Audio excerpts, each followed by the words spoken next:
एक बार माँ लक्ष्मी और माँ सरस्वती में विवाद छिड़ गया। लक्ष्मी जी बोलीं, मेरे आशीर्वाद के आगे भला कर्मों की क्या हस्ती है। परंतु माँ शारदा अपनी बात पर अड़ी थीं कि हर एक को पिछले जन्म के कर्मों का फल भोगना ही पड़ता है। दोनों में बहस छिड़ गई और अंत में लक्ष्मी जी ने कहा, हम दोनों चलकर लक्ष्मी के मंदिर में मूर्ति के पीछे छिप जाते हैं। वहाँ जो कोई भी धन की इच्छा लेकर सबसे पहले मंदिर आएगा, उसको मैं अपनी इच्छा के अनुसार धन दूंगी। फिर देखूंगी कि कर्म किस प्रकार उसे दुखी होने देंगे। सरस्वती जी ने कहा, ठीक है, और आपको एक नहीं 3 मौके मिलेंगे। दोनों मंदिर में जाकर लक्ष्मी जी की मूर्ति के पीछे छिप गईं। मंदिर के पास ही एक छोटा सा गांव था।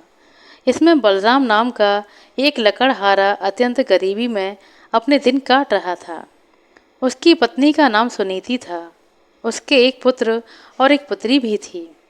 वह प्रतिदिन लकड़ियां काटता और पड़ोसियों के काम करके अपना पेट पालता। परंतु 3 रोज से लगातार वर्षा हो रही थी, जिसके कारण वह काम करने के लिए घर से बाहर नहीं निकल पा रहा था और घर में अन्न का एक भी दाना ना बचा। बच्चे भूख से व्याकुल थे और माता पिता विवश थे। दिन निकलते ही वर्षा रुकी और सुनीति ने कह सुनकर बलराम को काम की खोज में भेजा। बलराम ने वन में लकड़ियां काटी और फूल जमा किए। फिर कुछ फूल लेकर वह लक्ष्मी जी के मंदिर की ओर चला। बलराम अत्यंत भाग्यवान था, क्योंकि वही पहला मनुष्य था जो कि उस मंदिर में सबसे पहले पहुंचा, जिसके पीछे मूर्ति के पीछे देवियां छिपी बैठी थीं। बलराम ने मूर्ति की पूजा की, फूल चढ़ाए और धन के लिए हाथ जोड़कर प्रार्थना करने लगा। देवी लक्ष्मी ने उपयुक्त अवसर देखकर मोहरों की वर्षा कर दी। बलराम आंखें फाड़ फाड़ कर देख रहा था कि यह कोई सत्य है या सपना है। बड़ी देर में उसे विश्वास हुआ कि देवी लक्ष्मी वास्तव में उस पर प्रसन्न हुई हैं।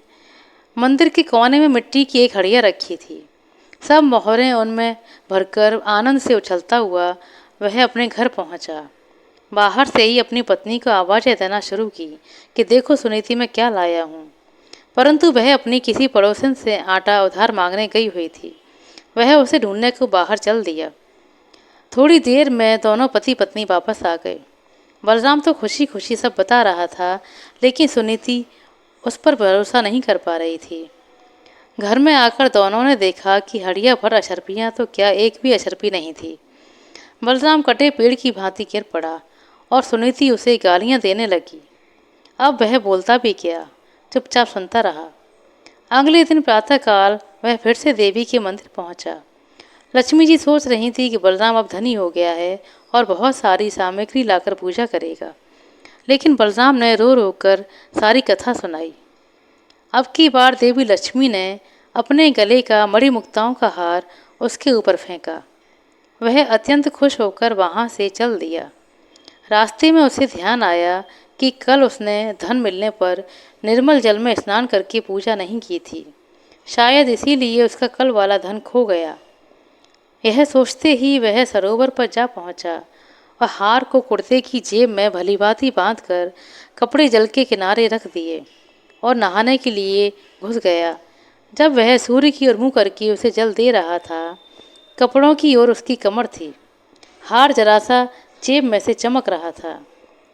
मछली उसे कोई खाद्य वस्तु समझकर चट से निगल गई। इधर बलराम स्नान से निवृत्त होकर आया तो हार को गायब देखकर रोने लगा। सब जगह उसने हार को ढूंढा, लेकिन हार कहीं नहीं मिला। घर पहुंचकर उसने रोते रोते अपनी पत्नी को सारा हाल सुनाया, परंतु उसने विश्वास करने की बजाय उसे फिर से 2-4 बातें सुना दी। अगले दिन बलराम फिर देवी के मंदिर देर से पहुंचा। लक्ष्मी जी सरस्वती जी से कह रही थीं, देखो आज बलराम नहीं आएगा, क्योंकि अब वह अमीर हो गया है। यह मनुष्य बड़े धूर्त होते हैं। परंतु कुछ ही क्षणों के पश्चात बलराम रोता हुआ मंदिर आ पहुंचा और आकर सब हाल सुनाने लगा। देवी लक्ष्मी देवी सरस्वती से कहने लगीं, यह मनुष्य तो बड़ा मूर्ख मालूम पड़ता है। सरस्वती जी ने कहा, मूर्ख नहीं है, इसके बुरे कर्मों का चक्र अभी समाप्त नहीं हुआ है। लक्ष्मी जी चिढ़कर बोली, फिर वही कर्म चक्र की बात।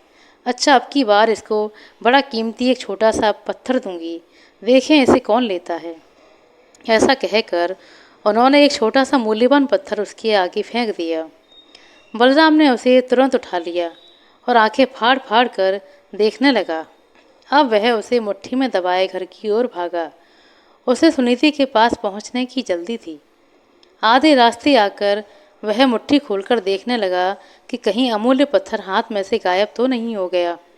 पत्थर लाल लाल चमकते देखकर एक चील उसे खाने की वस्तु समझकर एक ही झपट्टे में उसे छीनकर उड़ा ले गई। अब तो बलराम सर पीट कर रह गया। उसने घर जाकर अपनी पत्नी को कुछ नहीं बताया और चुपचाप जाकर लेट गया।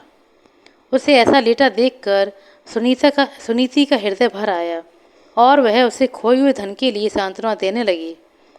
अगले दिन वह मंदिर न जाकर मजदूरी करने के लिए चला गया, क्योंकि सुनीति की ऐसी ही इच्छा थी।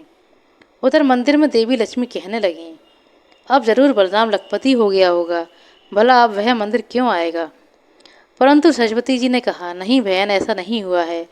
वह अभी भी उतना ही गरीब है और शाम को उसके बुरे कर्मों का प्रभाव समाप्त हो जाएगा, तब वह अवश्य ही लखपति बन जाएगा।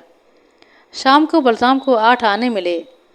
उससे वह आटा, नमक, तेल और मछली आदि खरीद कर घर चला गया। उसकी पत्नी और बच्चे यह सब देखकर अत्यंत प्रसन्न हुए। पत्नी ने घर में जाकर भोजन की तैयारी शुरू की और वह कुल्हाड़ी लेकर लकड़ियां लेने चला गया। भाग्यवश वह उसी पेड़ की डालों को काटने लगा जिसमें उस चील का घोंसला था तथा वह मूल्यवान पत्थर उसमें रखा हुआ था। उसको देखते ही खुशी के मारे लकड़ी और कुल्हाड़ी सब कुछ छोड़कर घर की ओर भागा। वह कहता जा रहा था कि सुनीति, चोर मिल गया, चोर मिल गया। उधर सुनीति ने जब मछली को काटा तो उसके पेट में से वह हार निकल पड़ा। वह उसे दिखाने को बाहर लेकर भागी। वह भी कहती हुई जा रही थी कि चोर मिल गया, चोर मिल गया। यह शोर सुनकर पड़ोस की कुबड़ी बुढ़िया घबरा गई, क्योंकि उसी ने पहले दिन वह मोरों से भरी हुई हड़ियाँ चुराई थी। वह समझी शायद उसकी चोरी अब तो पकड़ी गई है और अब उसी के घर वह उसे पकड़ने के लिए आ रहे हैं। वह चुपके से उस हड़िया को उसी कोने में रखाई जहाँ से चुराई थी। घर आकर दोनों चकित रह गए, क्योंकि उनको तीनों चीज़ें मिल चुकी थीं। अब वह लखपति क्या करोड़पति बन गए थे और दोनों पति पत्नी और बच्चे सुखपूर्वक जीवन बिताने लगे। आशा करते हैं दोस्तों आपको हमारे तरफ सुनाई गई यह कहानी अच्छी लगी होगी। कहानी पसंद आई हो तो कृपया लाइक कर दें, शेयर कर दें। चैनल पर नए हैं तो सब्सक्राइब कर लें। अपना कीमती समय देने के लिए बहुत बहुत धन्यवाद। मिलते हैं अगली वीडियो में, तब तक के लिए नमस्कार।